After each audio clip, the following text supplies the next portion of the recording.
Hi guys, welcome back. तो इस series के थ्रू हम बिजनेस इकोनॉमिक्स की वेरियस कॉन्सेप्ट्स डिस्कस कर रहे हैं। हमने ऑलरेडी डिमांड एंड सप्लाई से रिलेटेड टॉपिक्स कवर कर लिया है और आज अभी हम प्रोडक्शन के बारे में डिस्कस कर रहे हैं, राइट। तो पिछली वीडियो में हमने मीनिंग ऑफ प्रोडक्शन देखा था।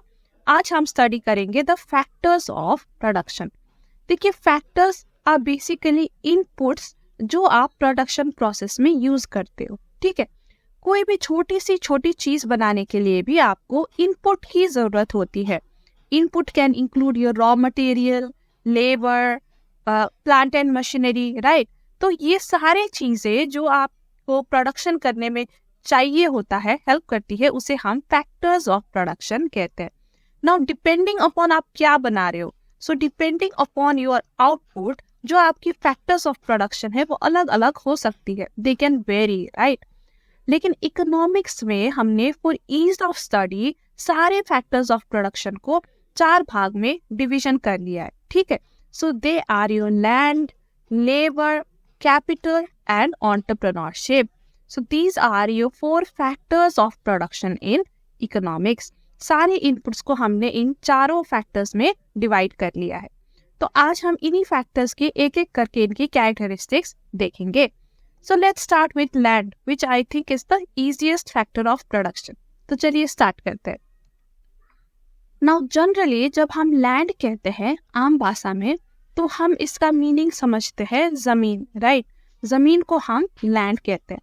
लेकिन इकोनॉमिक्स में land की डेफिनेशन थोड़ी ब्रॉड है, और भी चीजें इंक्लूड होती है land में। So क्या है land? In economics, land refers to all free gift of nature which would include beside land in common parlance. So जमीन के अलावा भी क्या क्या इंक्लूड होता है लैंड में? Natural resources, fertility of soil, water, air, light, heat and natural vegetation etcetera. Natural vegetation यानी कि जो प्लांट्स या ट्रीज लैंड में पाए जाते हैं उसे हम नेचुरल वेजिटेशन कहते हैं। तो लैंड, जमीन के अलावा भी ये सारी चीज भी लैंड में इंक्लूड होता है। So when we say land in economics, हम ये सारी चीजों को भी इंक्लूड कर रहे हैं, ठीक है। We mean all these things also. So आपको लैंड की डेफिनेशन तो समझ आ गई। Now let's look at the characteristics of land. Okay, so the first characteristic of land is a free gift of nature. देखिए, नेचर ने आपको land free में दिया है। नेचर कोई आपसे पैसा नहीं चार्ज करता फॉर लैंड। लेकिन हाँ, एक इंसान दूसरे इंसान से जरूर चार्ज करता है। जब आप जमीन खरीदने जाते हो तो आपको तो पैसा पे करना पड़ता है, राइट। तो आप कहोगे कि फ्री कैसे हुआ फिर? देखिए, नेचर का तो कभी कोई इंटेंशन नहीं था कि वो पैसा चार्ज करे। नेचर को तो आपने कभी कुछ नहीं दिया, राइट। उसने तो आपको नेचुरल रिसोर्स, सॉइल, वाटर, ये सब फ्री में दिया है।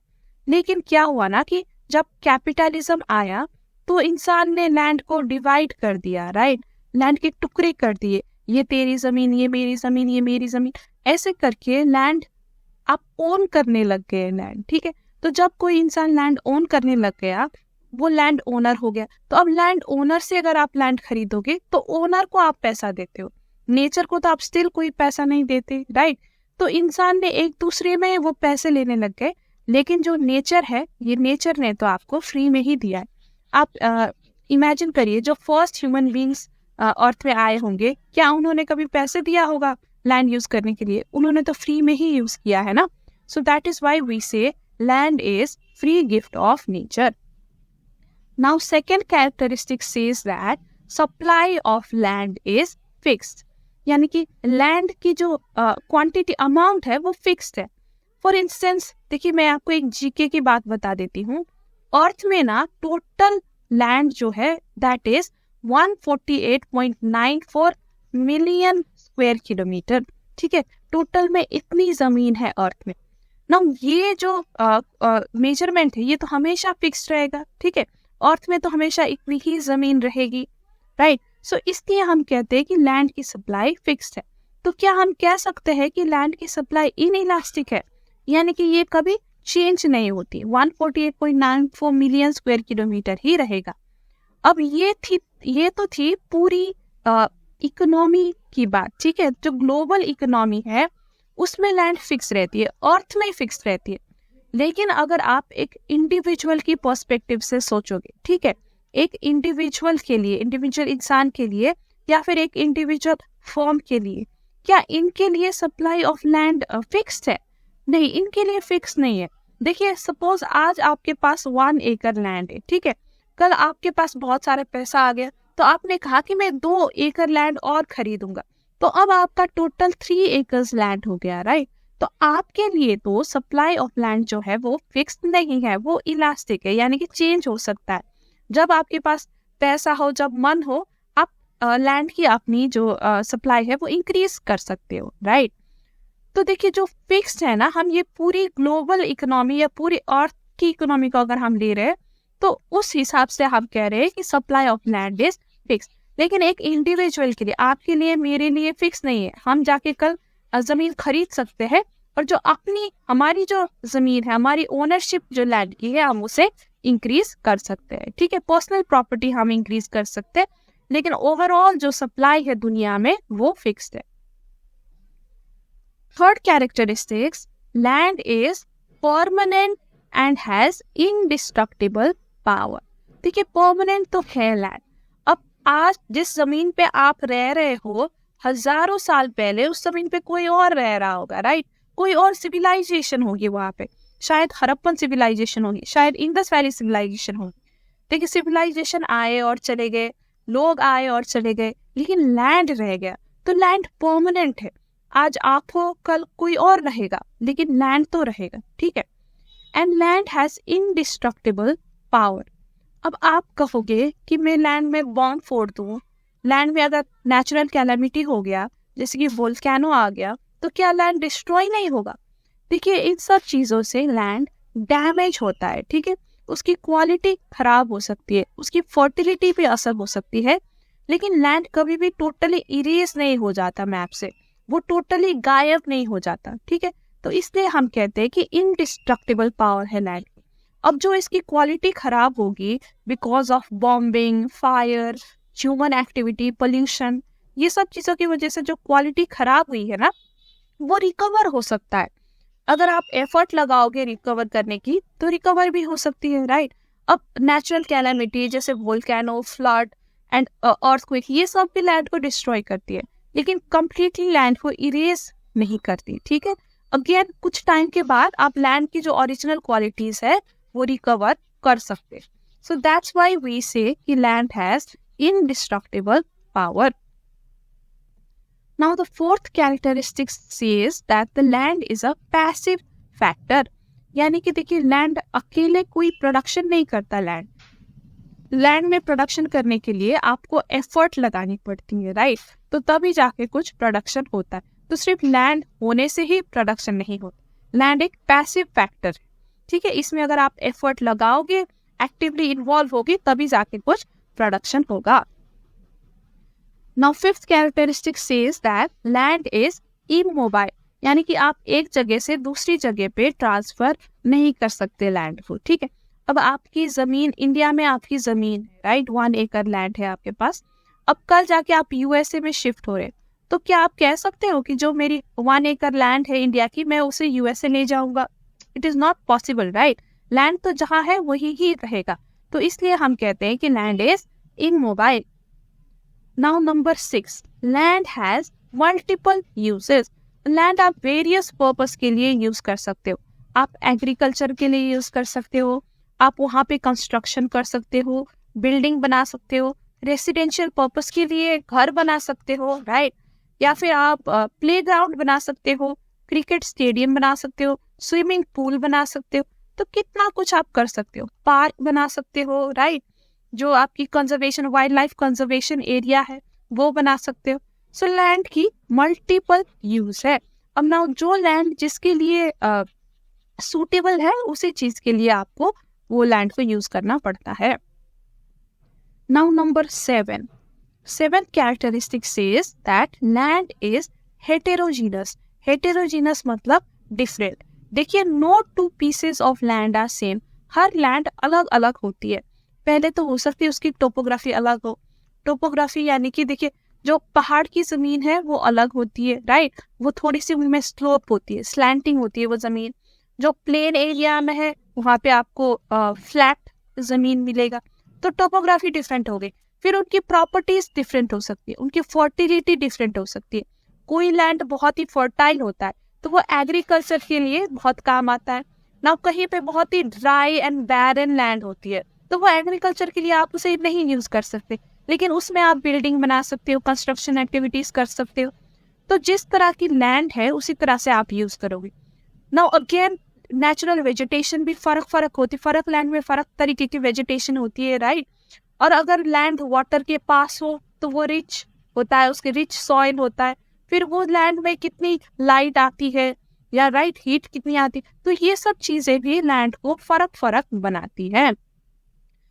और अगर आप देखिए लैंड खरीद रहे हो तो आप क्या क्या देखते हो कि लैंड सिटी एरिया के पास में है कि नहीं, कोई रोड फैसिलिटी है कि नहीं। तो ये सब चीजें भी आप लैंड में देखते हो, राइट। तो ये सारी चीजें लैंड को फर्क बनाती है। So these were the 7 characteristics of land. तो इजी था, आई होप आपको समझ आ गया होगा। अगर आपको समझ आ गया है तो let's move on to the next factor of production, that is labour. Now normally जब हम लेबर कहते हैं तो हम समझते हैं कि ये इंसान है जो काम करता है, राइट। लेकिन इकोनॉमिक्स में लेबर का मतलब इंसान नहीं होता, इंसान का एफर्ट होता है। जो वो एफर्ट लगाते, जो काम करते हैं, उसे हम लेबर कहते हैं। अगर आपको इंसान की बात करनी हो तो आपको लेबरर कहना होगा, ठीक है। अगर आप मजदूर की बात कर रहे हो, वर्कर्स की बात कर रहे हो, तो हम उन्हें लेबरर कह के रिफर करेंगे। और जो उनकी एफर्ट है, जो उनका काम है, उसको हम लेबर कहेंगे। The term labour means any mental और physical exertion directed to produce goods or service. It refers to various types of human efforts which require the use of physical exertion, skill and intellect. Exertion मतलब effort, ठीक है। तो जो भी आप physical effort लगाते हो या अपना स्किल लगाते हो, मेंटल एफर्ट लगाते हो, इंटेलेक्ट लगाते हो, उसको हम लेबर कहते हैं ना। डिपेंडिंग कि आप कैसा काम कर रहे हो, कोई लोगों को ज्यादा फिजिकल एक्सर्शन लगाना पड़ता है, राइट। जो स्पेशली ब्लू कॉलर वर्कर्स होते हैं, मजदूर होते हैं, ये ज्यादातर फिजिकल एक्सर्शन लगाते हैं। लेकिन आपके और हमारे काम जैसे कि सीए के काम में ज्यादा स्किल एंड इंटेलेक्ट का यूज होता है, एजुकेशन का यूज होता है, दिमाग का यूज होता है, राइट। तो देखिए डिपेंडिंग ऑन द वर्क जो आप एक्सर्शन लगाते हो वो भी फर्क हो सकता है। Now the second point, this is very important point, labor to have an economic significance must be one which is done with the motive of some economic reward. Anything done out of love and affection, although very useful in increasing human well-being, is not labor in the economic sense of term. तो labour होने के लिए क्या होना जरूरी है? Labour होने के लिए इकोनॉमिक रिवॉर्ड होना जरूरी है। आप कोई भी काम कर रहे हो टू अर्न इकोनॉमिक रिवॉर्ड, पैसों के लिए, या कोई भी इकोनॉमिक मोटिव है आपकी, तभी जाके हम उसे इकोनॉमिक्स में लेबर कहेंगे। अगर आप लव एंड अफेक्शन से कर रहे हो, जैसे कि आप बचपन में ग्रीटिंग कार्ड्स बनाते थे, राइट। हम तो बहुत बनाते थे, जैसे कि मदर्स डे या फादर्स डे में हम अपने पेरेंट्स के लिए कार्ड बनाते थे, ग्रीटिंग कार्ड। तो वो हम प्यार से बना रहे, उसमें कोई हमारे इकोनॉमिक मोटिव नहीं है, तो क्या वो लेबर कहलाएगा? मेहनत तो हमने भी किया है, but it is not labour, ठीक है। ऑल तो ये ह्यूमन वेलबींग को इंक्रीज करता है, यानी कि ये मेंटल, देखिए आपके पेरेंट्स को कितना खुशी लगेगा अगर आप कार्ड बनाओगे, तो ये वेलबींग का तो काम आता है। लेकिन स्टिल इसे हम लेबर नहीं कहेंगे बिकॉज इसमें आपका कोई इकोनॉमिक मोटिव नहीं था, ठीक है। So anything done out of love and affection is not labour in the economic sense of term. देखिए यहाँ पे एग्जाम्पल हमने दिया हुआ है कि किसको हम लेबर कहेंगे, किसको नहीं कहेंगे। देखिए the services of a housewife are not treated as labour while those of a maid servant are treated as labor. देखिए अगर आपकी मदर अगर हाउसवाइफ है या आपकी ग्रैंड मदर, देखिए जैसे जब वो खाना बनाती है आपके लिए, ठीक है, घर का काम करती है, तो वो कोई इकोनॉमिक मोटिव से नहीं करती, वो आपका ख्याल रखना चाहती है, आपसे प्यार करती है, तब वो करती है, राइट। तो इसको हम लेबर नहीं कहेंगे, because it is done without any motive of any economic reward. लेकिन जो मेड आपके घर में बाई आती है, वो अगर घर का काम करती है तो वो लेबर है, क्योंकि बाई काम करने के बदले में आपसे पैसा ले रही है, right. She is doing it for economic reward. तो ये मैं ये नहीं कहना चाह रही कि बाई बिल्कुल प्यार से नहीं करती, प्यार से खाना नहीं बनाती होगी, लेकिन स्टिल उसका मेन मोटिव है कि उसे रिवॉर्ड, इकोनॉमी रिवॉर्ड उसे चाहिए, उसे कुछ पैसा चाहिए, तभी वो काम करेंगी, राइट। सो देखिए, सेम काम हाउसवाइफ कर रही है तो वो लेबर नहीं होता, आपकी मेड कर रही है तो वो लेबर हो जाता है।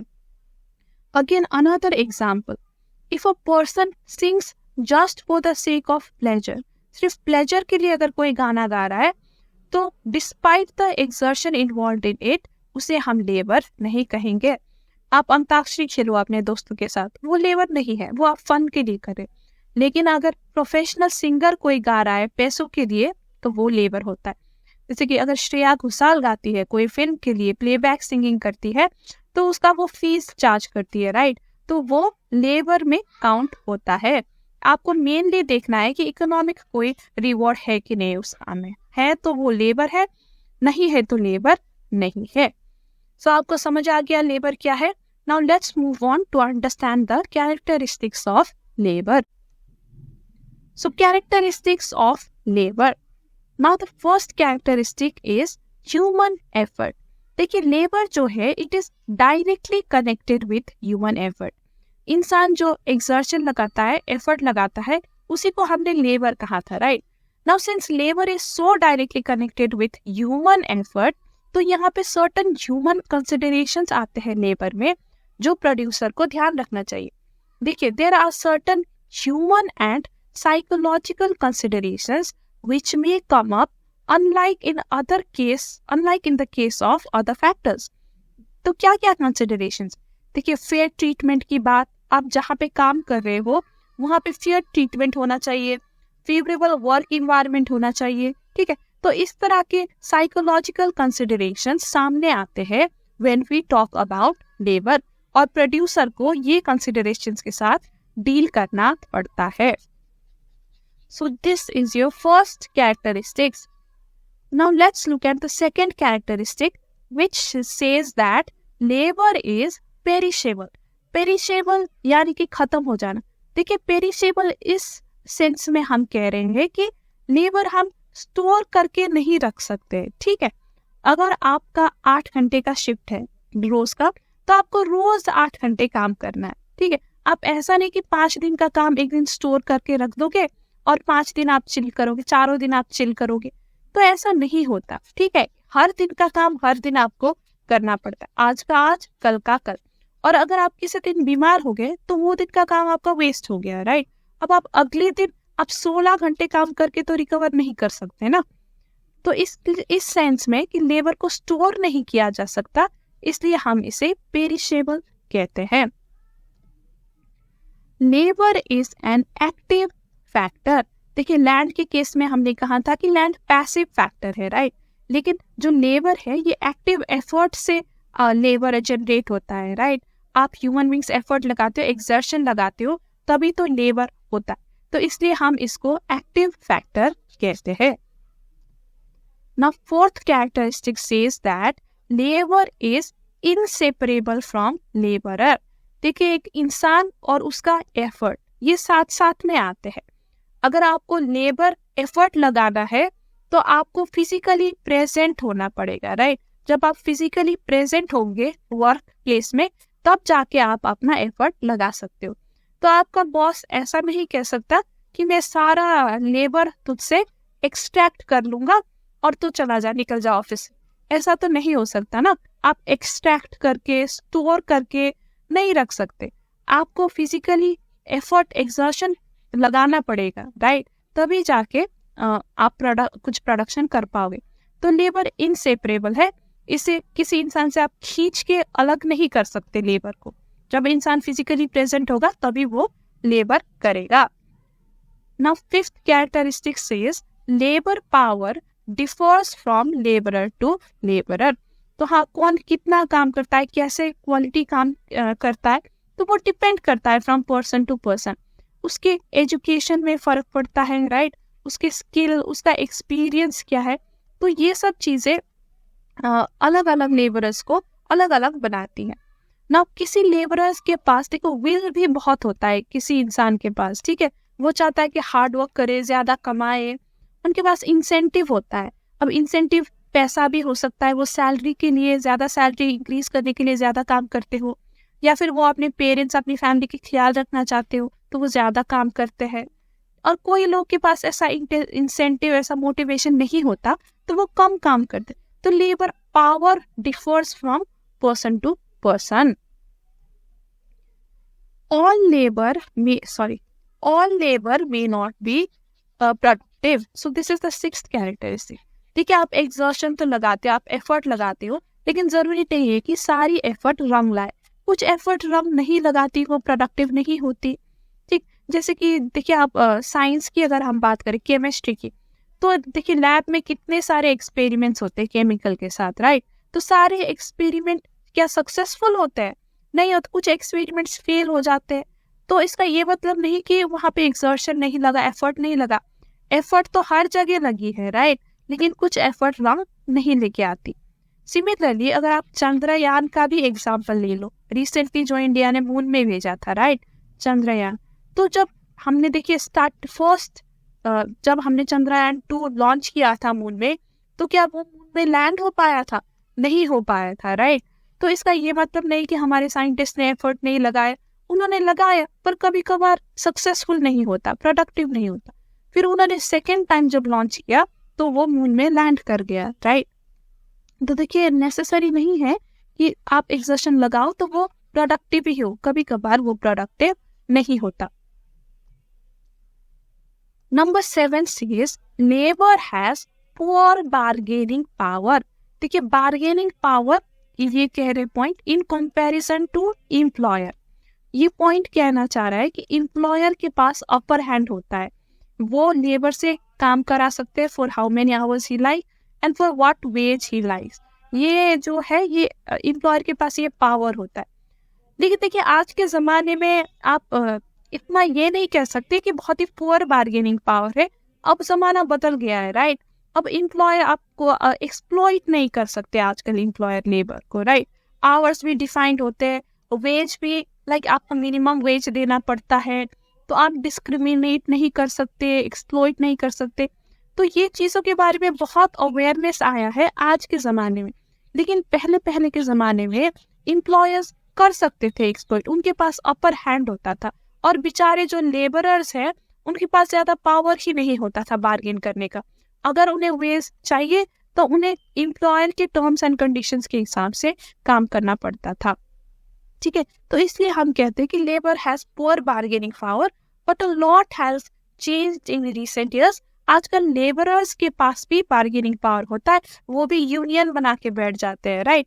और वो अपना जो ग्रीवेंस है वो यूनियन के थ्रू एम्प्लॉयर तक पहुंचाते हैं। वो कभी कभार तो स्ट्राइक में बैठ जाते हैं कि हमारी मांगे पूरी करो तभी हम काम करेंगे।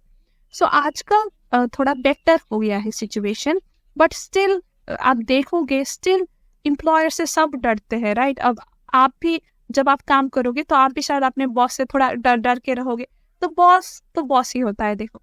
सो इन दैट सेंस हम कह रहे हैं कि labour has poor bargaining power. Now 8th characteristics कहता है लेबर इज मोबाइल। एक जगह से दूसरी जगह क्या हम ट्रांसफर कर सकते हैं, लेबरर को कर सकते हैं, राइट। तो लेबर इज मोबाइल।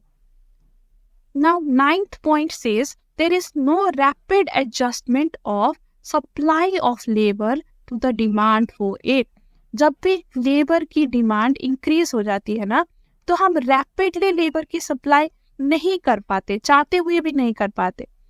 देखिए क्योंकि कोई भी काम करने के लिए ना आपको स्किल की जरूरत होती है, राइट।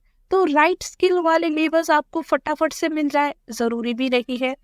अगर राइट स्किल वाले लेबर्स मिल भी जाए तो शायद वो कोई और जियोग्राफिकल लोकेशन में मिले, ठीक है, तो वो आपके लिए काम ना कर पाए, जियोग्राफिकल रेस्ट्रिक्शंस हो सकती है।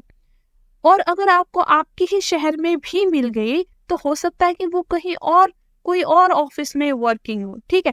तो यहाँ पे उन्हें शायद कुछ नोटिस पीरियड सर्व करना पड़े, 2 महीने का, 3 महीने का, राइट? तो इसके बाद ही वो आपको ज्वाइन कर सके। तो देखिए इंस्टेंटली लेबर की सप्लाई इंक्रीज करना मुश्किल है। और मान लीजिए अगर उन्होंने इंस्टेंटली आपको ज्वाइन भी कर लिया, स्किल लेबर आपको मिल भी गए, तो हर ऑफिस का काम करने का तरीका अलग अलग होता है, राइट? तो आपके अकॉर्डिंग उसको ढलने में थोड़ा टाइम लगेगा। लर्निंग कर्व होता है हर इंसान का, राइट? वो थोड़े टाइम तो उसे सीखने में लगता है, 1-2 महीने तो उसके बाद ही फिर वो प्रोडक्टिव काम कर पाएगा। तो इंस्टेंटली डिमांड के साथ आप लेबर की सप्लाई इंक्रीज करना थोड़ा मुश्किल होता है। There is no rapid adjustment. So you understood this point. ये थोड़ा डिफरेंट न्यू पॉइंट था, right? And now we come to the 10th characteristics, choice between hours of labour and hours of leisure. तो देखिए ये थोड़ा important point है, book में भी थोड़ा डिटेल में इसके बारे में डिस्कस किया गया है, तो हम इसे भी डिटेल में पढ़ेंगे, नेक्स्ट स्लाइड में पढ़ेंगे। तो चलिए, okay, now let's talk about the choice between hours of labour and hours of leisure. देखिए हमने अभी अभी कहा था कि जो लेबर है आप इसको सेपरेट नहीं कर सकते फ्रॉम लेबरर, राइट? ये पॉइंट आपने अभी अभी स्टडी की थी।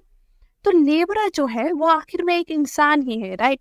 और अगर वो इंसान है तो उसके पास चॉइस होता है between hours of leisure and hours of labour, यानी कि वो कितना काम कर सकता है, कितना रेस्ट करना चाहता है, वो उसकी चॉइस है ना। कोई कोई लोग होते हैं जो बहुत ही मोटिवेटेड होते हैं काम करने के लिए, वो बहुत काम करना चाहते हैं, तरक्की करना चाहते हैं, तो they don't mind working 12 to 15 hours a day.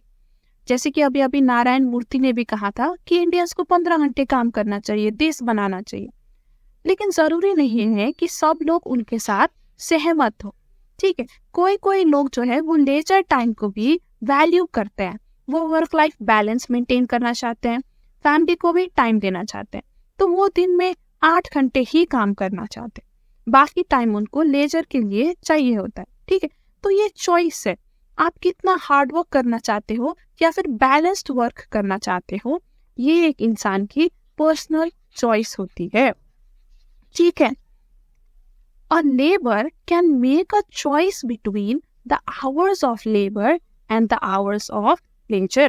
तो ये लाइन आपको समझ आ गई, right? Now this feature gives rise to a peculiar backward bending shape of the supply curve of labor. अब ये लाइन हमको ध्यान से समझनी है, ठीक है? यहाँ पे क्या कह रहा है? Because of this choice आपकी जो सप्लाई कर्व ऑफ लेबर है वो बैकवर्ड बेंडिंग शेप में होती है। देखिए बैकवर्ड बेंडिंग यानी कि जैसे आप ये फिगर में देख सकते हो, पहले ये ग्रो कर रही है तो ये आगे की तरफ बेंड कर रही है, स्लोप कर रही है, right? Now again after some time ये पीछे की तरफ बेंड कर रही है, तो इसे हम कहते हैं the backward bending supply curve of labour. तो क्यों ये बैकवर्ड बेंडिंग होती है ना? देखिए जब भी हम सप्लाई कर्व ऑफ लेबर कहते हैं तो हम दो चीजें लेते हैं। पहले तो वाई एक्सिस में हम वेज रेट लेते हैं और एक्स एक्सिस में हम क्वांटिटी ऑफ लेबर लेते हैं। तो अब आप एक एग्जांपल से हम समझते हैं कि ये बैकवर्ड बेंडिंग क्यों होता है।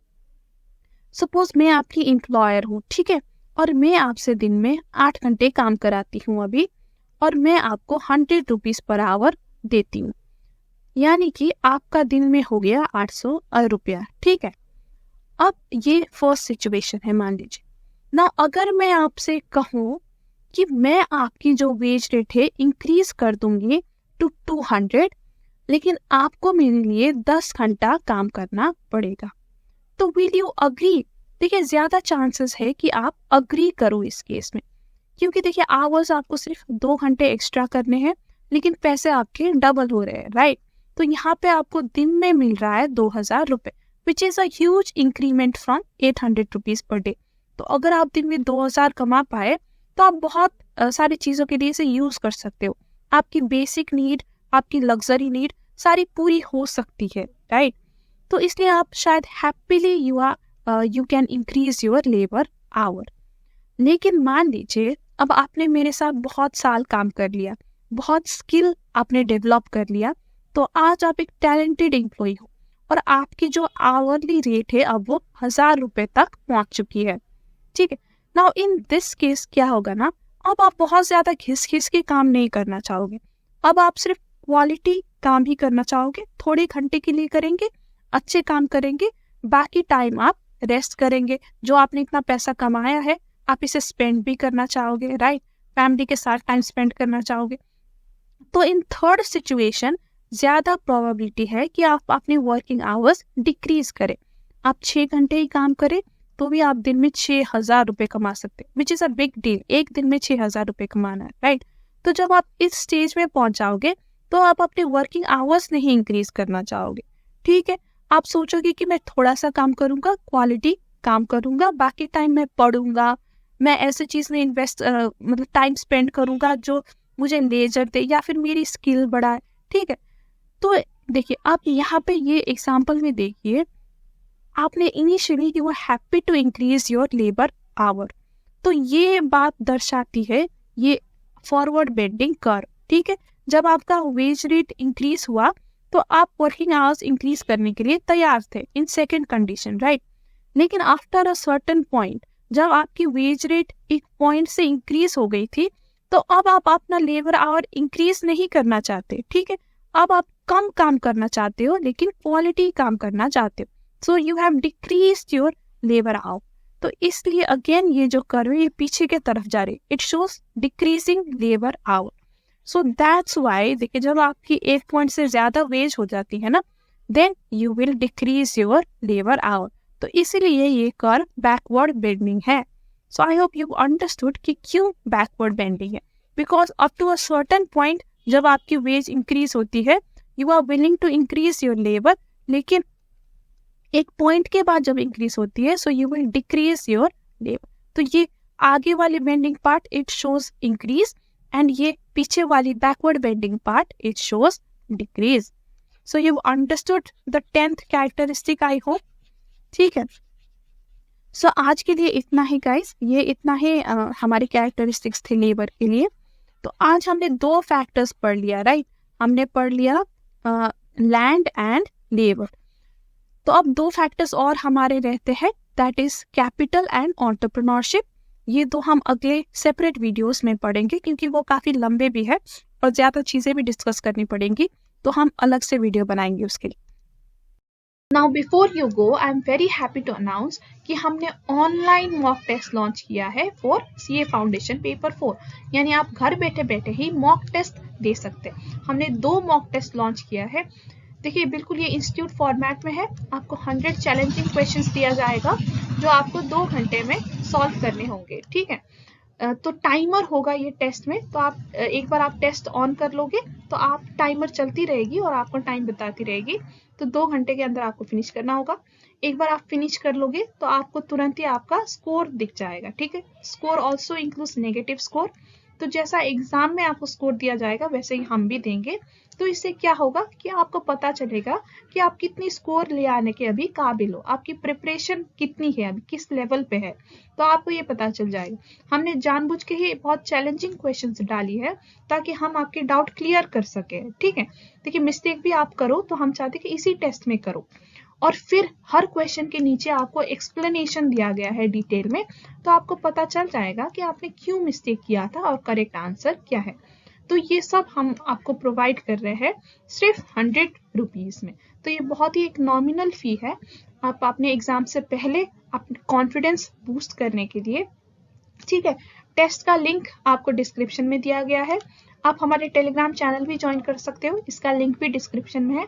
आपको टेस्ट से रिलेटेड या जनरली भी इकोनॉमिक्स से रिलेटेड कोई भी क्वेरी हो तो हम टेलीग्राम चैनल में भी इसको डिस्कस कर सकते हैं। तो with this we come to the end of the video guys. मिलते हैं आपसे जल्दी अगले वीडियो में जहां पे हम डिस्कस करेंगे फैक्टर्स ऑफ प्रोडक्शन। तो आज के लिए इतना ही, बाय एंड टेक केयर।